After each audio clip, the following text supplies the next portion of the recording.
Thank you, Jessica. I appreciate that. As I was explaining to Chuck when I first got here, I'm going to work without a net today, meaning I don't have I'm not tethered to my iPad, in which I have everything written. I don't know what it is, and for some reason, I can't remember from 1 minute to the next what I'm supposed to say. So this is just going to be a litmus test. See how this works out. So anyway, I just feel it's more personal by doing it this way. Another thing too, I mentioned downstairs before coming up here that I do have a tip for anybody. If you're ever going to give a talk and you're going to have a bagel, don't eat the one with the jalapeno. So I'm not sure how good this mic is here. Hope it doesn't pick up too much. So much happened in this series. Believe me, I really struggled to come up with a reflection because you could talk about so many things and it just becomes all disjointed. And you could be here all day talking about things like that. But just to highlight some of the parts that struck me was that the part about Nathaniel losing his job. How many knew he was an architect? Anybody know that? Yeah, he wasn't. The Chosen just took some liberty with that. Nowhere in the Bible does it say he was an architect, but the way the Chosen, brought it up and gave him that label really fit into what the reason for his depression, the reason for his calling out to God or thinking that God has abandoned him. So I thought that was kind of interesting that they would do it that way. And of course, we have Philip. Philip was really an interesting character in this episode in particular. If you recall, Philip was a student of Creepy John. And with that, Philip brings an interesting twist to the story, because if you look at Philip and you look at Simon, those two, they're pretty much both leaders. Wouldn't you say that? They're pretty much both leaders, because Philip, in studying with John, was looking for Jesus, knew who Jesus was, and didn't have to be didn't have to have that big revelation. Oh my God, the Son, the one who we've been waiting for. So Philip really knew a lot about the background, his religious background and what have you. And Simon, on the other hand, being a little bit on the aggressive side, kind of a curmudgeon. He complained about everything. And you could see that he wanted to be kind of a leader in a way, because later on he talks to Jesus about structure. We're going to need some structure. And, hey, down the road we're going to have structure, but how about now? Now, Jesus' favorite word is soon. Soon. We'll let you know that. When I'm no longer with you. And of course, a little hint as to the future, what was going on in there. But and another thing with Simon that gets me is because not only is he arrogant in many ways, you look back to his the early parts, the last episode or last season. Simon wasn't exactly the sweet guy, nice guy or anything like that. He was a cheat. He was going to turn in his fellow Jews for the fishing and what have you. So he's very skeptical. He's very cynical. And so what does he think about Philip? First thing, what does he do? He goes to grab his knife. Of course, so a couple of the others said too. He thought Philip was a spy. So that was kind of an interesting little dimension. Another thing was, of course, with Mary and Rama. Am I saying that right? Rama?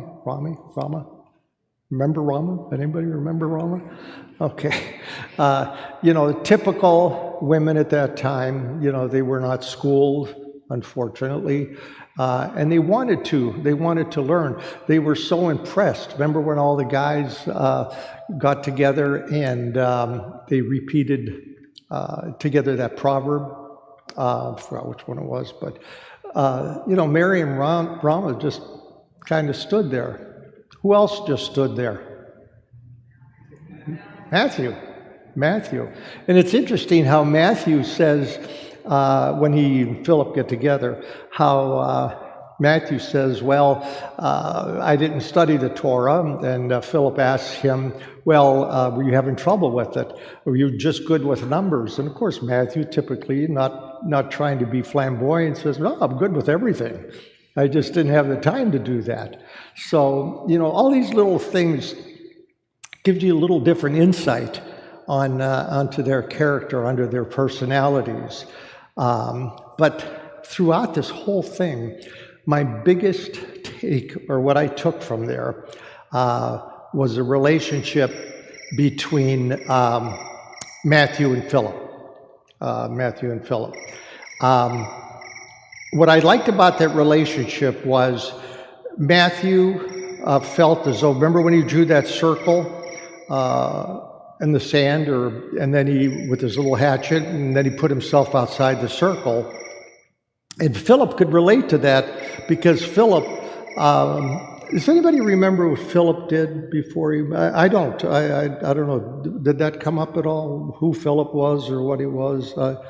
I don't know whether he was well known in this community, but anyway, once he started living with John or following John, he was outside the circle too, because let's face it, John, other than his followers, everybody thought he was nuts. So that part about Philip taking Matthew under his wing really impressed me, because within that, Philip gives Matthew this bit of advice, and it really struck me. He said, too many people want to define us by our past. Too many people want to define us about our past. And how many times do we run into that in our personal lives? With Jesus, with God, we're not looking at our past. We're looking at the time now. And he makes that point where he says, once you met the Messiah, is all that matters. What you am, what you are now is all that matters. And I thought that that was an interesting thing, especially after Matthew went through his little life history with his becoming a tax collector and his father kicking him out of the house. He said, I had my house when I was 13. Well, why do you need a house when you're 13? Well, I got kicked out of my other house. So again, that living outside the circle thing or what have you.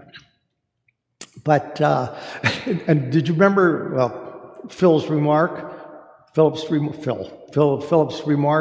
when Matthew said, I got kicked out of the house? I don't blame him. I don't blame him. So he's really forward with it. And it's true. Yeah, you went against, your parents, their laws, their rules, their beliefs and everything. So I don't blame him. But anyway, so what I gathered from that, I thought back, I'm 70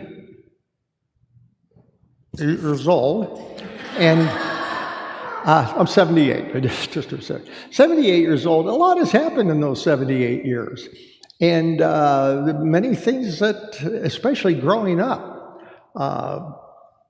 things I wasn't maybe too proud of doing or not doing or what have you.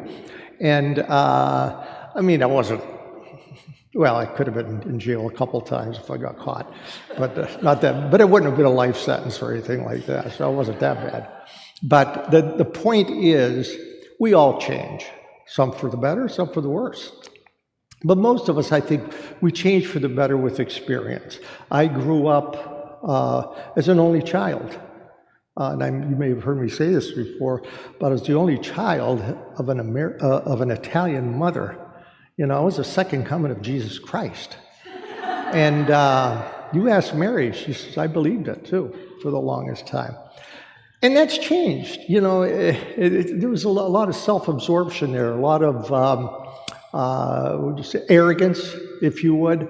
So we change over a period of time. So, you think yourselves, and I don't know, I saw some of the questions you're going to go over, but one of the things maybe to ponder is, are you the same person you used to be?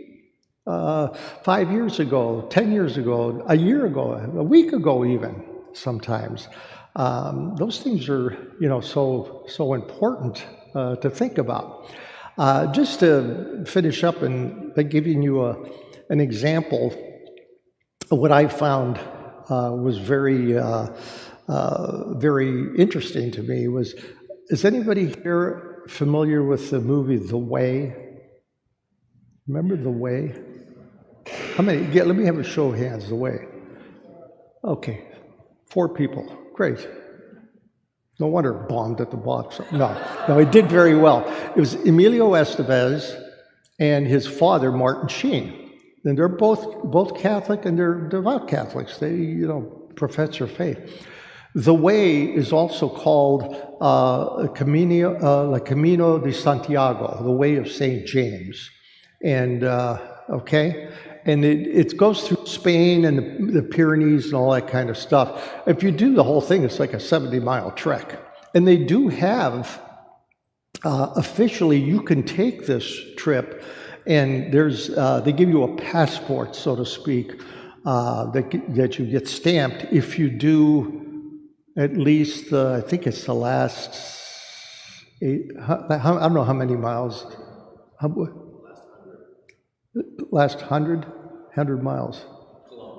Kilometers. Oh, yeah, I was going to say, because, there's whatever, anyway.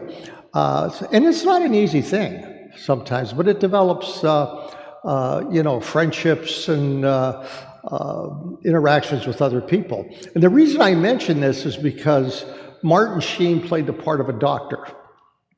And a very, well-to-do doctor, and he wanted his son to also be a doctor, but his son was kind of a free spirit.